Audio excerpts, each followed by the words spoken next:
Hi, I'm Trevor Lines here with Bellarmine Sports and News Broadcasting, and my guest today is Evan Kalish. Evan, say hi to the crew. Hi, guys. All right, so today I'm going to be interviewing Evan about his sports and news broadcasting videos that he's been making.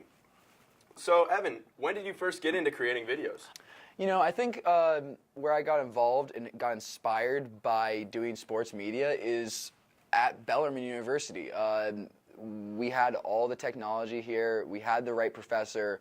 Everything was kind of laid out for us, and it was really fun. So, I mean, it was worth doing here, and it's really fun making videos and sharing it with your family or friends, and just being able to see that. Like, it's just always a good time. It's always fun to do. All right, so Evan, what are some of your favorite videos that you've made in the past? You know, I think my favorite video that I made was about Tyler Neely, the mountain man for Bellarmine's baseball team. You know, he's a big boy. You want to get him on camera. You know, got him out on the range, got him shooting some rifles. It was intense. The whole thing was intense. The kid's intense. I swear to God, I thought he was going to kill a deer with his bare hands. So the whole experience was, you know, it was just exciting. It was, you know, it was everything you wanted out of making a video and producing a video, and I had a great time. That was my favorite one by far, you know, so. Yeah, I actually have heard that was a great video. I wish you could have gotten some footage of him killing that 16 to 18 point buck, but. Yeah, that unfortunately happened before the filming of that video, so unfortunately we couldn't, you know, travel back in time and get that. That is true. Yep. So Evan, I know your broadcasting career might be wrapping up here pretty soon. Do you have any videos you're currently working on? So right now, currently, we are doing a video on Nick King on how he is going viral, and that is my last video of my career. A lot of these lower-level sports broadcasting classes, some of the videos that are made are just videos, but for you, I would almost venture to call you an artist with your work. So what inspires you as an artist? See, I learned pretty much mostly all my stuff at Bellarmine with Gary Fogel. He pretty much worked with me on how to work with focusing, with editing, and crafting videos. He was on top of everything. He was inspired. He always pushed us to be to work harder than we really wanted to. And I mean, Gary Fogel put in the work for success. Evan, I know you have brought along one of the top grades in this class. So what is the secret to your stellar grades throughout Gary Fogel's class? You know, I think the reason why I have stellar grades in this class is one thing, you know, the relationship between Gary Fogel and I. We've always just been great friends, and, you know, I wanted to say thank you for just being a great teacher, and cheers 2018 class. Wow, Evan, thanks for being with us. That was some great insight. So now I'm going to take you to a story about some up-and-coming rappers on the Bellarmine baseball team. Everyone knows that the athletes on the Bellarmine baseball team all have a passion for playing the game of baseball. However, what some of you may not know is that a lot of them also have a passion for rapping as well, specifically when it comes to diss tracks about their teammates. I caught up with Matt Higgins, manager of the baseball team's rap label, HFC Records, to tell us a little bit more about this story. How did HFC Records get its start? Well, I started in the rap game as just a hobby. You know, I came out with a few solos, and I had a great reaction from everybody. So one night we were on a road trip. I was chilling with Lil J and C-Mel, and we were just having a freestyle sesh, and light bulb came in my head, and I made a nice bar about Gambert. And that night we just made Not So Great Gambino, and everyone loved it. So that's just how HFC started, and after that it's been nothing but greatness. All right, so Lil J, many people have called you one of the best rappers on the label. So what would you say one of your biggest strengths is when rapping? My biggest strength is by far my ability to freestyle. I'm not very good at reading off a script. Usually my ideas just come to me and they're pretty fire, so yeah. Hey Wheeler, I know you kissed my cousin. You know me, you know I ain't stunning. When I kiss you at the plate, you know I ain't button. Yeah, roll with roll. So some people would say that you're more of a one-hit wonder. What would you have to say to critics like that? I say just wait, all right? Just wait.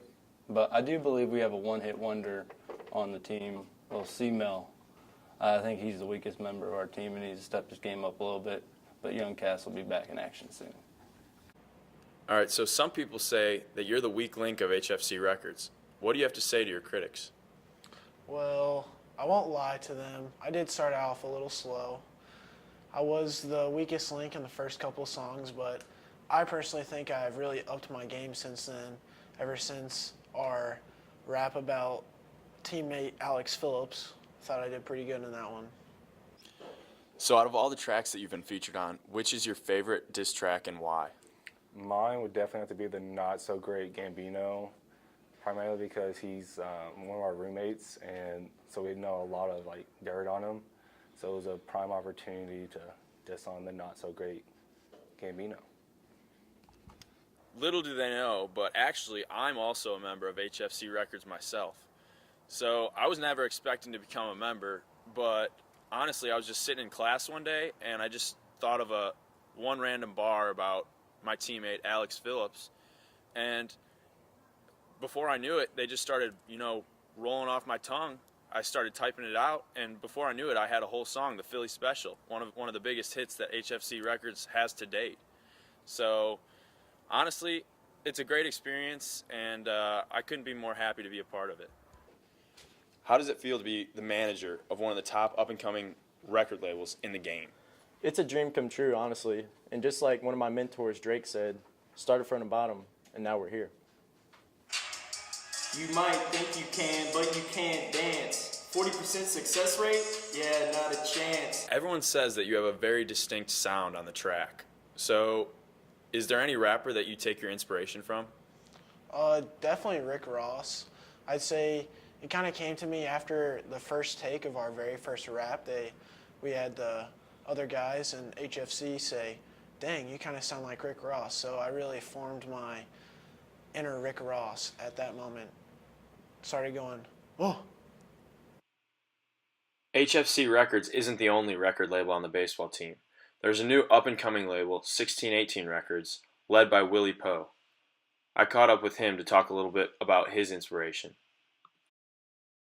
Basically the inspiration comes from, just what you feel inside.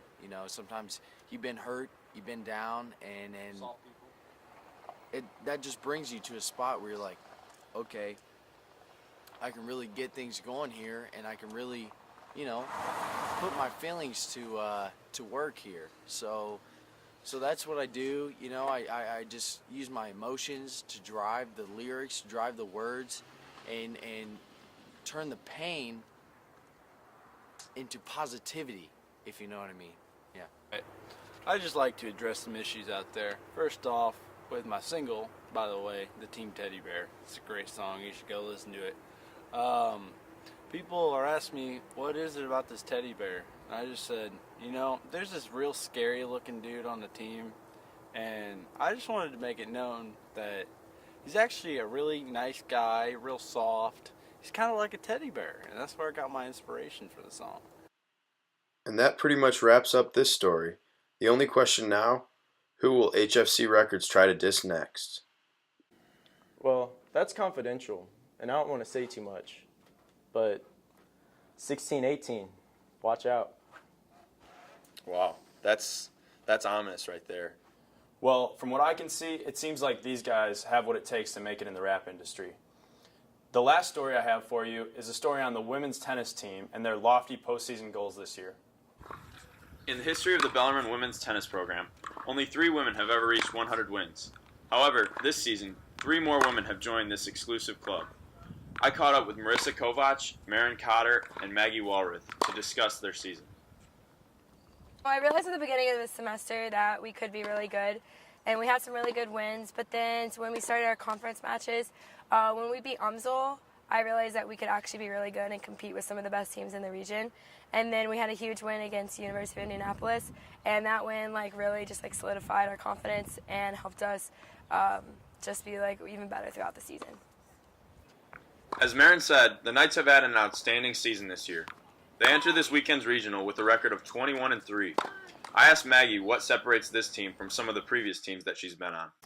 I would say the support this year that we have for each other is something that's definitely helped us with our success this season. Just the positivity we have on the court and the team chemistry we have, and really overall just the talent that we have this year has really helped us. Marissa Kovac is the Bellarmine career wins leader with 121 wins.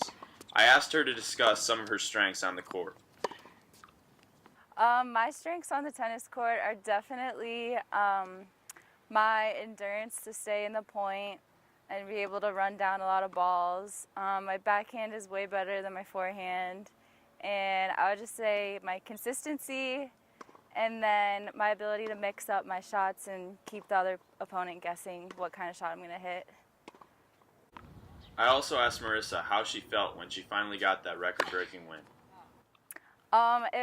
It was really crazy because that was never anything that I imagined that I would be able to do as a college athlete. I never even had that in my desires or anything. So when it actually came to that moment, I was really shocked and excited, and it was kind of motivating too for the rest of the semester and the season.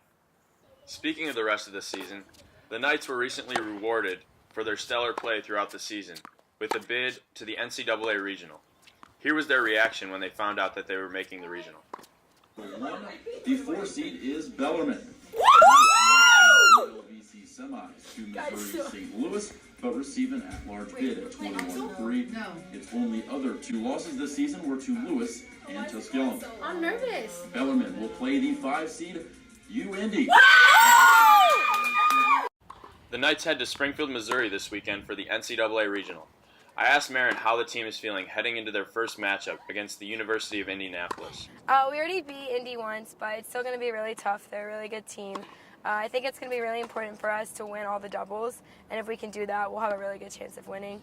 And we just have to stay really positive and support each other all the way through, and we should win. Hopefully the Knights can make a deep run in this year's NCAA tournament. Let's head back to the studio to wrap things up for today's show. And that wraps things up for my final sports broadcasting show of the year. For Bellarmine Sports and News Broadcasting, I'm Trevor Lines. Thanks for being with us.